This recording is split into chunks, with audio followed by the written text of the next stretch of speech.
여호수아 24장 11에서 13절 말씀을 통해서 승리와 누림을 주시는 분이라는 제목으로 하나님 말씀 나누겠습니다. 우리가 저번 주에 이제 여호수아가 모든 이스라엘 백성들을 다 세겜에 모여라 라고 말했죠. 이제 결론에 이르렀습니다. 여호수아가 24장까지 읽잖아요. 그래서 우리가 저번 주에 여호수아 24장 먼저 첫 시간을 나눌 때 두 가지 주제로 나누었었죠. 24장의 앞부분에 보니까 부르신 분이 누구냐, 보내신 분이 누구냐. 그렇죠. 부르신 분도 하나님이시고 보내시는 분도 하나님이시다. 이 부르심에는 성경에 보면 하나님의 은사와 부르심에는 후회하심이 없느니라 라고 말하잖아요. 그러니까 하나님이 꼭 구원해야 될 자, 얘는 내가 꼭 구원해야지 라고 하나님이 마음만 먹으시면 그 사람은 어떤 방법을 통해서든지 어떤 루트를 통해서든지 하나님이 꼭 그냥 부르십니다. 하나님의 택하심, 이게 예정이잖아요. 우리 장로교는 칼빈의 예정론을 믿지 않습니까? 창세전에 하나님 우리를 예정 가운데 선택하셨더라 그랬잖아요. 그래서 하나님이 아브라함을 믿음의 조상으로 세우시고 그를 통해서 이스라엘을 세워나가신 것 같이 우리를 하나님의 은혜로 부르셔서 구원해 주셨다. 이게 얼마나 귀한 은혜입니까? 여러분, 우리가 죽고 나면 제가 지금 하는 말이 성경에 있는 말만 다 하는 거잖아요. 여러분 죽고 나면 두 군데 중에 한 군데로 선택지가 갈린다고요. 그렇죠? 천국과 지옥이잖아요. 이건 뭐 거절할 수 없는 진리이기 때문에 우리가 예수 믿고 구원받으면 그 구원받았다는 게 무엇입니까? 천국 백성 됐다는 거잖아요. 그래서 사실 뭐 크리스찬들은 죽음을 두려워할 이유가 있습니까? 없습니까? 크리스찬들은 이렇게 사도 바울이 성경에 그러네. 우리가 죽으면 잠시 잠깐이래잖아요. 잠시 잠깐. 사도 바울이 어떻게 죽었는지 아세요? 목이 이렇게 참수형 잘려서 죽었잖아요. 근데 두려움이 전혀 없었지요. 마지막까지 그냥 복음 전했죠. 우리도 뭐 잠깐 이 땅에서의 죽음이 끝이다? 끝이 아니죠. 새로운 시작이죠. 우리는 하나님 나라에서 새롭게 시작하는 거잖아요. 그래서 주님이 구름 타고 재림하시면 죽었던 자들이 먼저 일어나고 살았던 우리가 공중에서 들려 올려서 주님 앞으로 나아간다. 동화 속에서나 있을 법한 이야기가 성경에 나오잖아요. 주님이 그때 구름 타고 오시면 다 부른다고 그러잖아요. 다 불러서. 요한계시록에 보면 14만 4천이라는 숫자가 있지만 그것은 뭐 잘못된 이단들이 말하기는 그 14만 4천 안에 들어야 구원받는다 잘못 가르치고 있는 거죠. 14만 4천이라는 상징적인 숫자잖아요. 우리가 요한계시록 할 때 배웠지만 12지파와 12제자 곱하면 144가 되잖아요. 거기다 1000이라는 숫자는 완전수예요. 12 곱하기 12 곱하기 1000이 뭐가 되는 거예요? 14만 4천이 되는 거예요. 그러니까 어떤 14만 4천이 딱 그 안에 들어가야 구원받는 게 잘못된 교리죠. 만약 신천지가 그거를 주장을 하고 했다면 쟤네 14만 4천 벌써 넘었잖아요. 그러면 어떻게 되는 거예요? 14만 4천만 구원받으면 그 나머지들은 잘못된 교리를 전하는 거예요. 그 숫자 안에 꼭 우리가 들어가야 된다라는 것처럼 잘못된 교리가 아니거든요. 그러니까 어떤 상징적인 숫자지. 그 앞부분에 요한계시록에 보면 수많은 사람들이 그 주님을 향하여 어린 양 되신 예수님을 향하여 경배하며 찬양하는 게 나오잖아요. 그게 어디 14만 4천이? 제가 그 얘기를 드렸잖아요. 계시록 설교하면서 우리가 지금까지 신앙생활할 때 우리 선조들, 순교자들만 해도 이 숫자는 벌써 넘었을 거다. 예수님을 위해서 복음을 전하다가 목숨을 던진 사람들, 카타콤에서 들어가서 순교를 당한 사람들, 가파도키아 그 안에 데린쿠유 그 안에 그쪽에서 학교까지 짓고 교회까지 지면서 거기에서 생활을 하다가 죽었던 이 순교자들 말이에요. 죽었던 사람들. 그 숫자들만 해도 벌써 이 숫자는 말도 안 되는 숫자예요. 우리는 그럼 거기 포함도 못 되게 해요. 그러니까 잘못된 교리다라는 걸 아셔야 되고, 그러니까 부르신 분이 누구시냐? 하나님이 우리를 부르신 거예요. 여러분 어떤 우리의 공로로 부른 게 아니라고요. 그냥 택하심을 따라되는 하나님의 은혜. 이게 야곱이 이삭이 쌍둥이, 그 리브가가 쌍둥이를 뵀잖아요.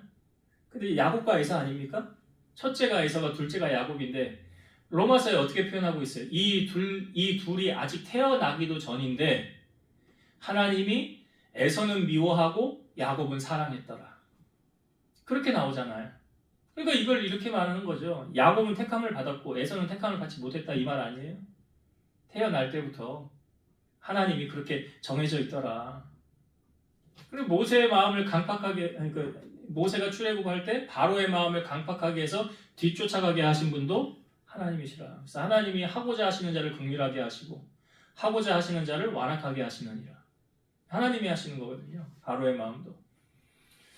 그러니까 부르시는 분이 누구시냐? 하나님이시고 또 보내시는 분도 모세를 통해서 이스라엘 백성을 출애굽하게 했잖아요. 보내시는 분도 하나님이시다.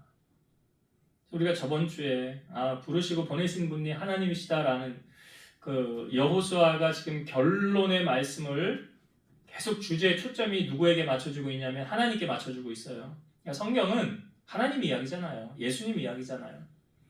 거기 여호수아가 초점을 맞춰주고 있고요. 오늘도 사실은 본문의 주제는 일맥상통합니다. 누구 이야기하느냐? 하나님 얘기하고 있어요. 여호수아가 지금 하나님 얘기를 합니다. 이스라엘은 참 전쟁을 많이 한 역사죠. 우리나라도 참 전쟁의 역사가 많지만 이 이스라엘은 정말 수많은 전쟁을 겪었어요. 성경에도 우리에게 보여주는 전쟁이 너무나 많지 않습니까?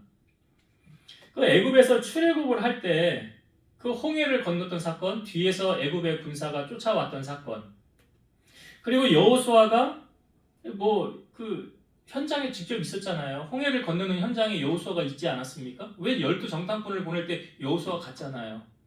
그러니까 홍해를 직접 자기 발로 겪었던 일이죠. 그리고 광야길을 돌면서 아모리 족속의 두 왕 시혼과 옥에게 해서 전쟁에서 싸워서 이겼던 사건, 그 사건을 오늘 본문에서 보여주고 있거든요. 이 부분을 한번 그럼 봅시다. 제가 6절부터 8절의 말씀을 좀 먼저 볼게요. 6절부터 8절. 내가 너희의 조상들을 애굽에서 인도하여 내어 바다에 이르게 한즉 애굽 사람들이 병거와 마병을 거느리고 너희의 조상들을 홍해까지 쫓아오므로 너희의 조상들이 나의 여호와께 부르짖기로 내가 너희와 애굽 사람들 사이에 흑암을 두고 바다를 이끌어 그들을 덮었나니 내가 애굽에서 행한 일을 너희의 눈이 보았으며 또 너희가 많은 날을 광야에서 거주하였느니라.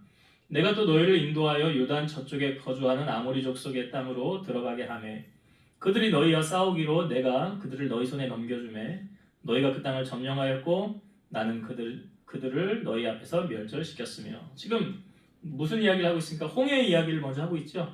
애굽의 군사들이 쫓아왔을 때 그때 너희들이 그 모든 일을 보지 않았느냐? 홍해가 갈라지고 너희들 마른 땅으로 건너가고 애굽의 군사들이 다 물에 수장되어 죽는 것 보지 않았느냐? 그리고 8절은 아모리 족속의 두 왕이 바산 왕 시혼과 이 옥에게 행한 일, 그것도 너희들이 싸워서 이기지 않았느냐?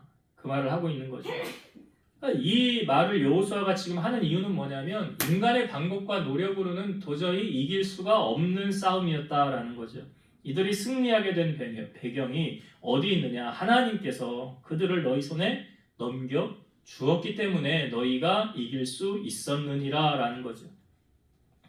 그러니까 오늘 우리가 성경을 읽었지만 여기서 내가라고 표현하는 내가는 누구를 의미하는 거예요? 여호수아입니까? 아니에요. 하나님을 말하고 있는 거죠.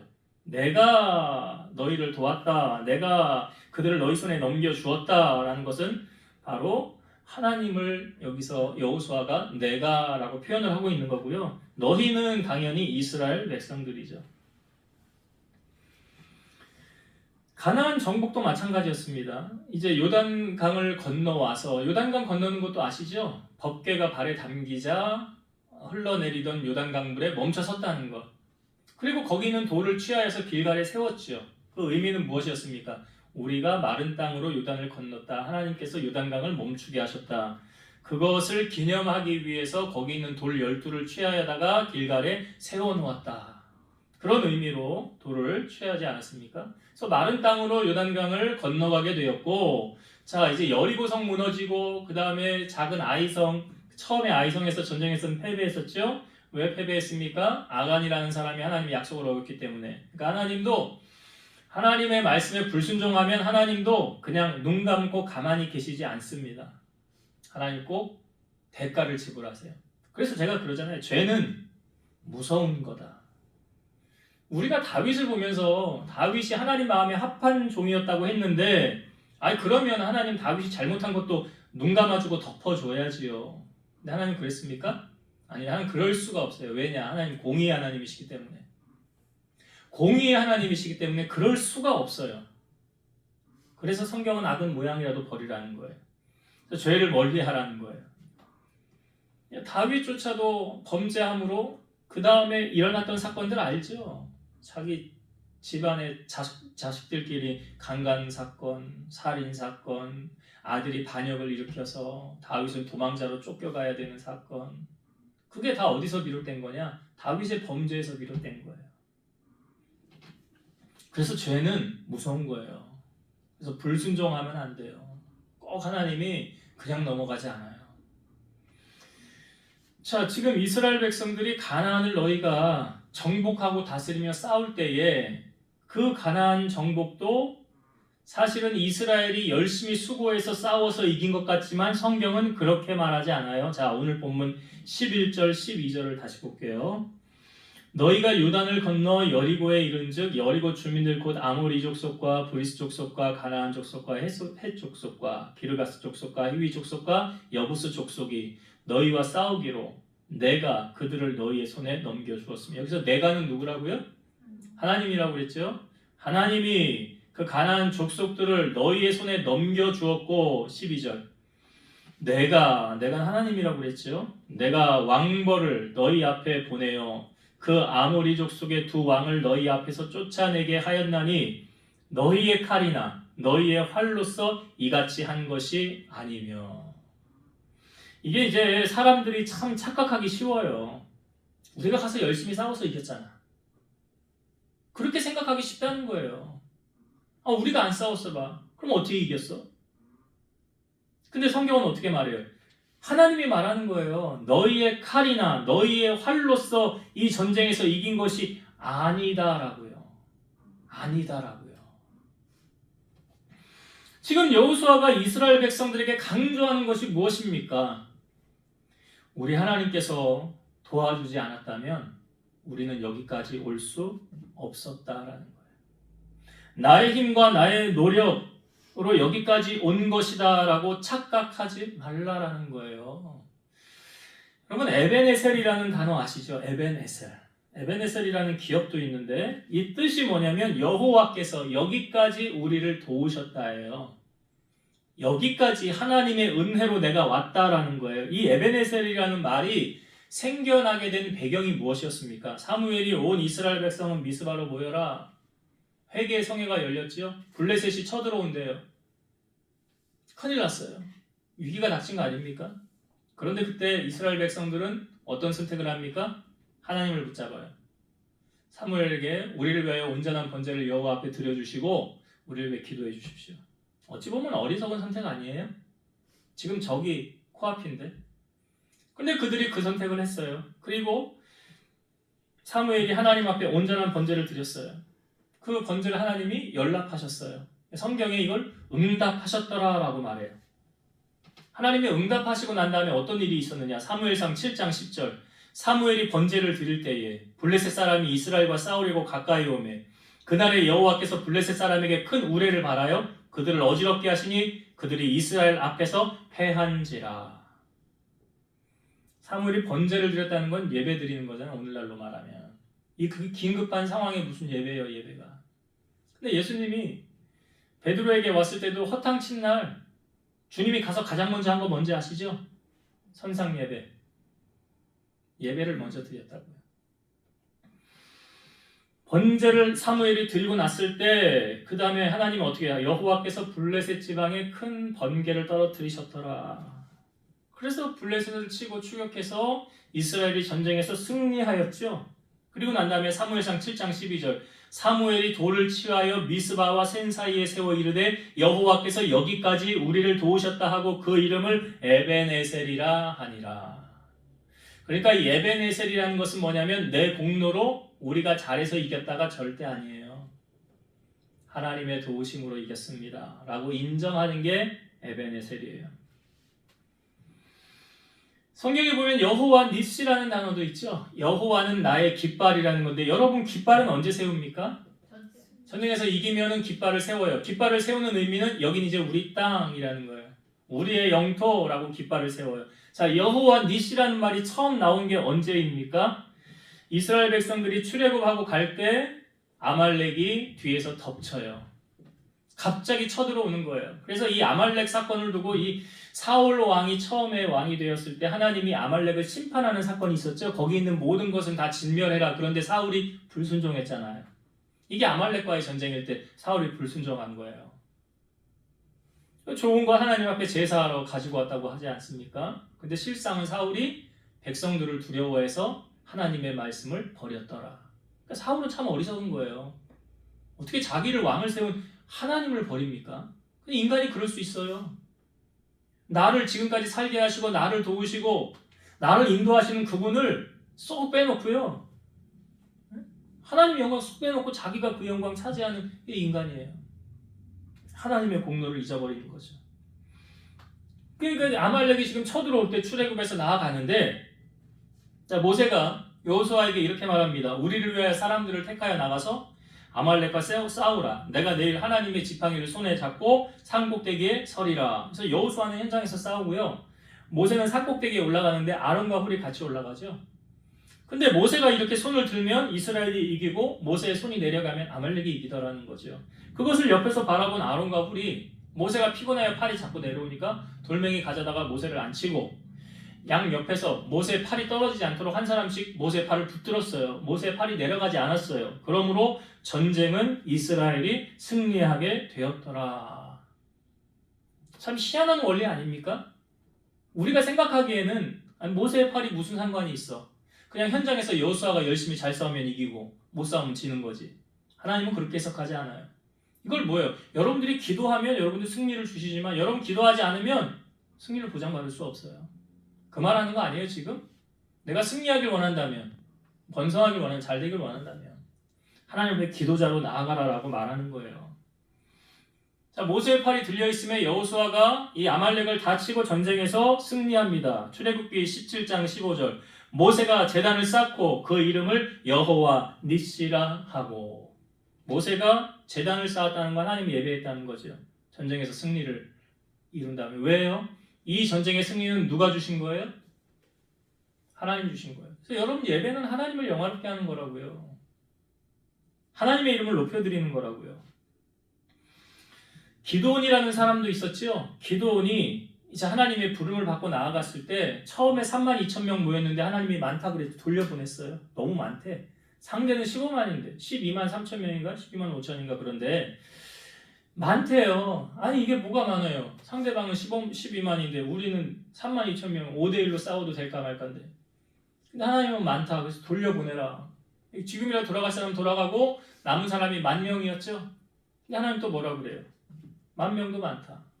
하나님 그렇게 말씀하신 이유가 뭐예요? 너희가 만약 전쟁에서 싸워서 이기면 그 공을 나에게 돌리겠냐? 너희가 취하겠냐? 너희가 잘 싸워서 이겼다고 할 거 아니냐? 하나님 너무 잘 하시는 거죠. 그래서 다 돌려보내고 물가에 가서 이게 손 띄워가지고 손으로 움켜쥐어 마신 300명만 따로 내버려둬라. 그들 통해서 내가 전쟁에서 승리하리라. 결국 300명으로 전쟁이 이기니까 이들이 뭐라고 고백하겠어요? 아 이건 하나님이 도와주셔서 이겼네. 그렇게 고백할 수밖에 없게 하나님이 하시잖아요. 히스기야는 어떠했습니까? 아수르, 북이스라엘을 멸망시킨 아수르가 쳐들어온다고 선전포고까지 하고 편지까지 써가지고 보냈는데 그 편지의 내용은 이런 거였죠. 야 너희 하나님이 너희를 구원한다고 우스운 말 하지 마. 그런 일은 없어. 내가 북이스라엘도 멸망시켰는데 너희도 이제 내가 다 멸망시킬 거야. 그런 선전포고를 했죠. 그러니까 히스기야가 이사야 선지자와 더불어 하나님을 향하여 기도했잖아요. 하나님 이 편지 내용 보세요. 이게 하나님 비웃는 거 아닙니까? 하나님 이렇게 비웃는데 하나님 가만히 계실 겁니까? 하나님이 일하셔야 되지 않겠습니까? 하나님 도와주세요. 그랬더니 하나님이 오케이 기도한 자에게 하나님 응답하시죠. 그 다음에 아수르 진영에 천사 하나가 쫙 훑고 지나가잖아요. 그럼 어떻게 됐어요? 18만 5천 명이 다 송장됐잖아요. 이게 하나님이 일하심 아닙니까? 여호사밧도 그 모압과 암몬 연합군들이 쳐들어오려고 할 때 이 두려움에 엄습해 왔어요. 어떻게 하면 좋겠습니까? 그럴 때 여호사밧이 취한 건 뭐예요? 우리가 할 수 있는 것은 하나님 앞에 기도하는 것밖에 없습니다. 우리는 오직 주님만 바라봅니다. 그랬더니 야하시엘이라는 사람을 통해서 이 전쟁에는 너희가 싸울 것이 없대잖아요. 여호와께서 너희를 왜 행하시는 구원을 보라. 그래서 이 백성들이 하나님을 향하여 찬송할 때 어떻게 했습니까? 복병을 두었다고 그랬죠. 그 복병은 뭐예요? 그 악한 무리들끼리 서로 치고받고 싸우는 거였어요. 그래서 여호수아가 전쟁에서 승리하게 되지 않았습니까? 그러니까 결국은요, 보세요. 자기의 군사력이나 이 무기를 의지해서 싸우면 다 패배하더라는 거죠. 그러나 나의 약함을 인정하고 전적으로 하나님의 도우심을 의지하여 싸우면 승리하게 되었다. 이게 이제 12절에 여호수아가 하는 말이에요. 내가 왕벌을 너에게 보내요. 내가 하나님이잖아요. 시편의 말씀에 보면 우리 하나님은 전쟁에 능하신 주시래요. 패배할 줄을 모르신대요. 싸웠다면 이기신대요. 우리가 하나님이 받으셔야 되는 영광을요, 가로채면 안 돼요. 사도행전에 보면 헤롯이라는 사람이 있었죠. 그 헤롯이 연설을 하니까 사람들의 마음이 다 녹았어요. 우와, 어떻게 이렇게 훌륭하게 연설을 잘할 수가 있느냐 하면서 이 사람들이 야, 이건 사람의 소리가 아니라 신의 소리다 라고까지 극찬을 했어요. 근데 이 헤롯이 그 다음에 반응이 어떠했느냐? 그 모든 영광을 다 자기가 받아버립니다. 그래서 어떻게 됐느냐? 사도행전 12장 23절 헤롯이 영광을 하나님께 돌리지 아니하므로 주의 사자가 곧 친히 벌레에게 먹혀 죽으니라. 아무것도 아니었어요. 신의 소리 한다고, 연설을 잘한다고, 그 높은 자리에 있다고 하나님이 그냥 한번 손대시니까 그냥 끝나버렸어요. 지금 여호수아가 이스라엘 백성들에게 상기시키는 거는 뭐냐면 너희의 공로로 지금 여기까지 오는 것이 아니다. 하나님의 도움 없이는 불가능했다. 그러므로 하나님께 영광을 올려드리는 것을 너희들이 가로채서는 안 된다. 이거예요. 그 영광을 하나님이 받으시게 해야 된다. 모든 영광을 하나님 앞에 올려드려야 된다. 여러분, 감사가 왜 중요한 줄 아세요? 표현하지 않으면 모르는 거예요. 그럼 하나님이 내가 표현하지 않으면 하나님은 아시지 뭐. 내 마음 아시지. 내가 아무 표현도 안 해요. 하나님 아실까요? 그럼 왜 아브라함에게 이삭을 바치라고 했을까요? 하나님 모르셨어요? 아니잖아요. 뭐예요 그게? 뭘 요구하시는 거예요? 너의 행함을 좀 보여라 이거죠. 너 나 사랑하니? 너 행함으로 좀 나를 사랑하는 걸 표현해봐. 표현하십니까? 나 하나님 이처럼 이만큼 사랑하는데요. 그걸 표현하시냐고요. 표현 안 하고 하나님은 아시지 뭐. 내가 말 안 해도 알아. 뭘 알아요 알기는. 표현 안 하면 모르는 거지. 연애하는 남녀가 내가 말 안 하고 내가 당신 얼마나 사랑하는 줄 내가 마음속으로 이런 마음 갖고 있었는데 아무 표현도 안 해. 알아요? 아냐고요. 모르잖아요. 하나님도 그래요. 지금 여호수아가 이스라엘 백성들에게 너희들 정말 여기까지 온 거 주의 은혜야? 그거 인정해? 그러면 그 인정한 것을 하나님 앞에 감사로 영광을 올려드려라. 그 말하는 거죠 지금. 하나님의 은혜로 여기까지 왔다며. 그럼 하나님 앞에 하나님 감사합니다. 하나님 은혜 아니고는 여기까지 올 수 없었습니다. 라는 표현과 뭐가 있어야 될 거 아니에요. 우리 하나님 거지 아니에요. 여러분 하나님이 이 세상의 모든 만물을 다 주관하고 계시잖아요. 다 아버지 거잖아요. 하나님은 그 마음을 알기 원하신다는 거죠. 그 마음을 알기 원하신다는 거예요. 그걸 지금 여호수아가 이스라엘 백성들에게 말하는 거예요. 잊지 말아라. 하나님의 은혜로 우리 여기까지 왔다라는 거예요. 그 다음 또 한 가지는 뭐냐면 13절에 있는 말씀인데요. 너희가 지금 누리고 있는 것들 다 하나님이 주신 것이라는 거예요. 13절을 한번 보겠습니다. 내가 또 너희가 건설하지 아니한 땅과 너희가 건설하지 아니한 성읍들을 너희에게 주었더니 너희가 그 가운데에 거주하며 너희는 또 너희가 심지 아니한 포도원과 감람원의 열매를 먹는다 하였느니라. 여기 성경을 잘 보면 너희가 수고하지 아니한 땅 그리고 너희가 건설하지 아니한 성읍 그거를 누가 줬다는 거예요? 하나님이 줬다는 거잖아요. 너희에게. 그것만 주셨습니까? 또 나오죠. 그 가운데 거주하며 너희는 또 너희가 심지 아니한 포도원과 감람원의 열매를 먹는다. 여러분, 우리가 이 땅에 올 때 어떻게 왔어요? 디모데전서 6장 7절. 우리가 세상에 아무것도 가지고 온 것이 없음에. 우리가 세상에 올 때요, 아무것도 가지고 오지 않았다는 말은 우리의 시작은 무에서 출발했어요. 아무것도 없는 상태에서 시작했어요. 출애굽한 이스라엘 백성들이 40년 동안 광야 생활을 했잖아요. 광야 생활을 하면서 그들의 소유가 있었습니까? 없었습니까? 없었죠. 그냥 구름이 떠서 가면 따라가야 되고 내려앉으면 정착해야 되고. 그러니까 그들의 소유가 없었고 농사를 졌습니까? 안 졌습니까? 안 졌죠. 뭐가 내려왔어요? 하늘에서 만나를 주셨어요. 그런데 이제 40년 광야를 마치고 약속의 땅에 들어가게 되잖아요. 자, 하나님께서 이 약속의 땅에 들어가게 됐을 때 너희가 누리게 될 것을 모세를 통해서 이미 신명기에서 말씀하셨어요. 신명기 6장 10절에서 13절. 네 하나님 여호와께서 네 조상 아브라함과 이삭과 야곱을 향하여 너에게 주리라 맹세하신 땅으로 너를 들어가게 하시고 네가 건축하지 아니한 크고 아름다운 성읍을 얻게 하시며 네가 채우지 아니한 아름다운 물건이 가득한 집을 얻게 하시며 네가 파지 아니한 우물을 차지하게 하시며 네가 심지 아니한 포도원과 감람나무를 차지하게 하사 네가 배불리 먹게 하실 때에 너는 조심하여 너를 애굽 땅 종 되었던 집에서 인도하여 내신 여호와를 잊지 말고 네 하나님 여호와를 경외하며 그를 섬기며 그의 이름으로 맹세할 것이니라. 지금 아직 약속의 땅에 들어가지 않았어요. 근데 앞으로 들어가게 될 때에 어떤 일이 일어난대요? 네가 건축하지 아니한 큰 성을 얻게 될 거고 네가 채우지 아니한 물건이 가득한 집을 얻게 할 거고 네가 파지 아니한 우물을 취하게 될 것이고 네가 심지 않은 포도원 감람나무를 차지하게 될 거다. 근데 그 다음에 나오는 말이 뭐예요? 네가 배불리 먹을 때 조심하여 너를 애굽 땅 종 되었던 집에서 인도하여 내신 여호와를 뭐 하지 말라? 잊지 말고. 잊지 말고. 그 다음에요. 내 하나님 여호와를 경외하며 그를 섬기며 그의 이름으로 맹세할 것이라. 맹세한다는 건 끝까지 하나님만 섬기겠습니다. 이런 의미를 담고 있는 거죠. 그러니까 하나님이 복을 주시면서 당부하시는 것이 있어요. 당부하시는 것. 이게 하나님이 인간을 너무 잘 아시는 거예요.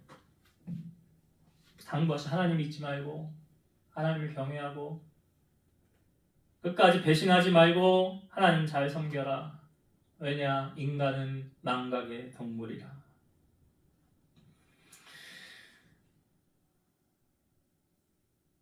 여러분, 하나님도 힘들고 어려울 때, 우리가 죽게 되었을 때 그때만 찾으라고 말씀하지 않아요. 우리가 배부르고 등 따시고 아무 근심 걱정 없고 하는 일마다 잘 되면 그때 하나님 찾아요, 안 찾아요? 그때 더 하나님을 찾아야죠. 그때 더 하나님께 경배를 드려야죠.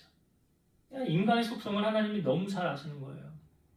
그러니까 이 말씀을 이제 신명기 말씀을 통해서 말씀이 이루어졌잖아요. 광야 생활을 하면서 이 말씀이 이루어졌잖아요. 지금 여호수아가 확증하고 있잖아요. 너희가 건설하지 아니한 성읍, 너희 땅, 너희가 심지 않은 포도원 감람원, 그거 다 하나님이 예비해 놓으셨던 건데, 말씀하셨던 건데 너희에게 다 주지 않았느냐. 그러면서 당부의 말을 하는 거예요. 신명기 6장 15절. 너희 중에 계신 너희의 하나님 여호와는 질투하시는 하나님이신즉 너희의 하나님 여호와께서 내게 진노하사 너를 지면에서 멸절시키실까 두려워하노라. 그러니까 보세요. 하나님은 우리에게 복을 주셨다가도 우리가 하나님을 배신하고 떠나고 잘못하면 어떻게 하신다고요? 그 복을 다 가져가세요. 다 가져가시는 것뿐만이 아니라 내게 진노하사 너를 지면에서 멸절시킬까 두려워하노라. 근데 이 복을 영원히 누리고 하나님의 나라 간 사람들도 있잖아요. 다윗.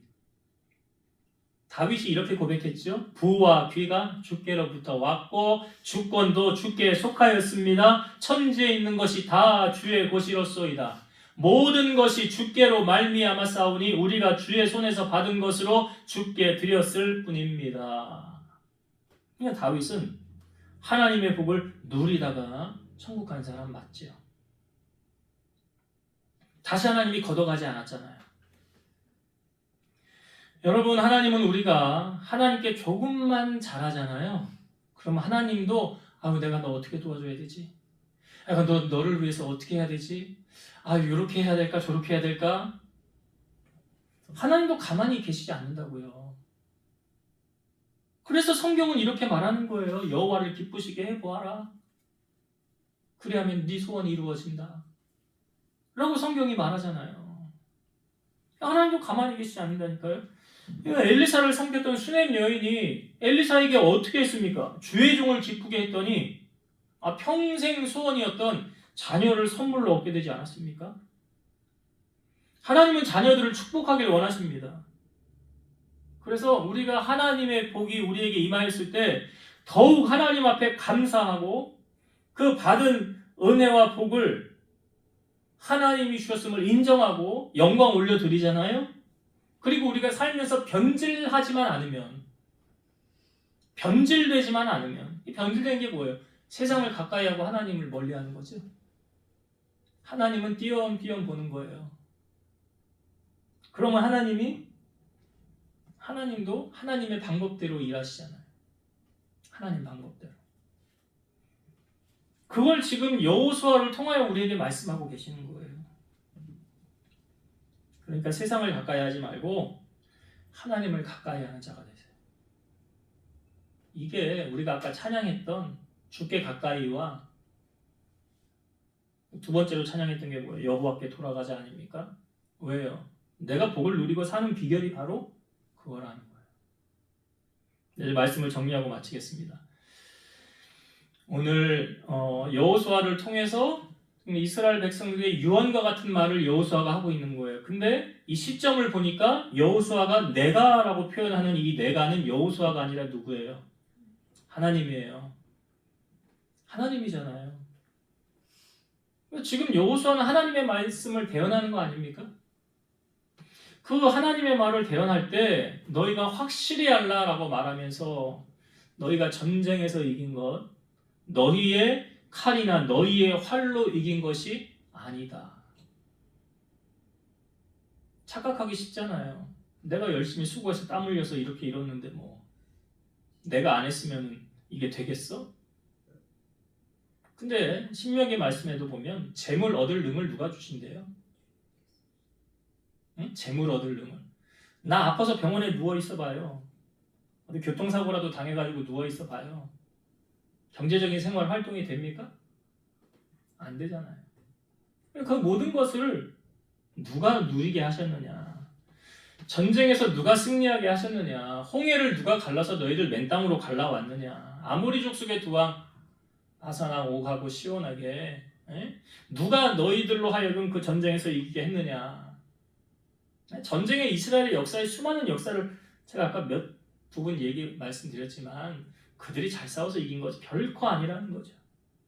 하나님의 도우심으로 이겼다. 마치 에베네셀 아닙니까? 그러니까 오늘 우리가 내 삶 가운데 함께 하셔서 승리하게 하신 것 나의 공로가 아니라 누구의 공로예요? 하나님의 공로라고 하신다면 여러분 그냥 입술 닫고 그냥 넘어가지 마시고 하나님이 들으시도록 그 영광을 올려드리세요. 매 순간 그렇게 하시라고요. 이거 하나님이 하셨네요. 또 하나님이 하셨네요. 하나님 난 이거 할 수 없었는데 하나님이 도우셨네요. 이 진심으로 고백을 드리라고요. 하나님 앞에. 지금 그걸 강조하는 거예요. 왜냐? 인간은 자신을 조심해야 된다고요. 내가 신이야. 하나님은 온데간데였고 내가 신이에요. 내가 이룬 거예요. 바벨탑이 그런 거 아니에요? 우리의 이름을 하늘까지 올리자. 자기 명성 내자는 거잖아요. 헤롯이 어떻게 됐는지 아시죠? 영광을 하나님께 돌리지 아니한 거로 죽었어요. 그러니까 여러분들 삶을 통해서 하나님께 영광 올려드리는 자가 되길 바라고요. 두 번째, 여기 내가 건설하지 아니한 성읍, 그 땅, 그 다음에 그 땅에서 나는 과실, 열매, 먹는 것 모든 것들 다 누가 주신 거래요? 하나님 주신 거예요. 우리 올 때 빈손으로 왔잖아요. 물론 갈 때도 우리 빈손으로 가지만, 그러니까 이렇게 주위를 둘러보면서 내 삶에 주어지는 모든 것들을 지금 내가 누리고 있는 것은 다 누구로부터 온 거라? 하나님으로부터 온 거라는 거예요. 다윗은 그걸 고백했잖아요. 모든 것이 주께로부터 왔습니다. 고백했잖아요.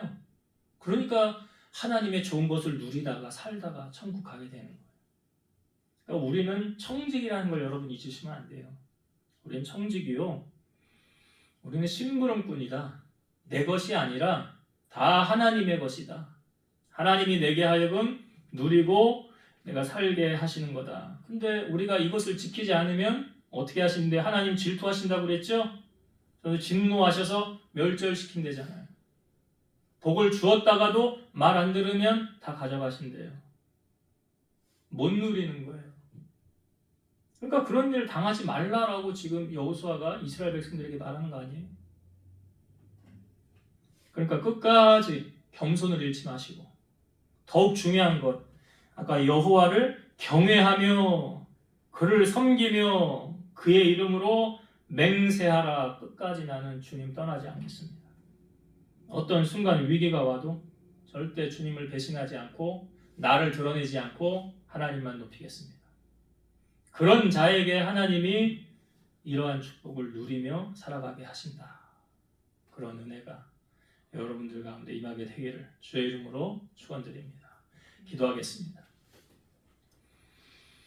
여호수아는 이스라엘 백성들을 모아놓고 유언과 같은 말을 합니다. 우리가 전쟁에서 많은 전쟁을 치렀지만 우리의 활과 칼로 싸워 이긴 것이 아니다라고 말합니다.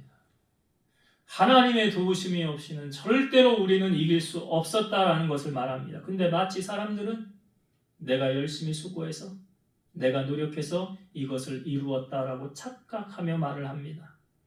우리 사랑하는 성도들 이런 착각을 내려놓게 하시고 하나님의 도움 아니고는 내가 오늘 이 자리에 있을 수 없음을 고백하고 그것을 인정하고 하나님 앞에 더 감사와 영광을 올려드리는 저들 되게 하옵소서. 또한 우리가 누리고 있는 모든 것들이 다 하나님께로부터 왔음을 잊지 않게 하시고 나에게 복을 주신 그 하나님, 근데 내가 하나님보다 다른 것을 더 사랑하고 세상을 사랑하면 우리 하나님은 질투하셔서 우리에게 주셨던 복도 다 다시 빼앗아 가신다고 하시고 진노하사 멸망케 하신다고 하셨사오니 이러한 어려움 당하지 않도록 항상 겸손히 주님 앞에 엎드리게 하시고 두려움과 경외하는 마음을 가지고 하나님을 잘 섬기는 자가 되어서 하나님의 복을 누리고 살아가는 성도들 되게 하여 주옵소서.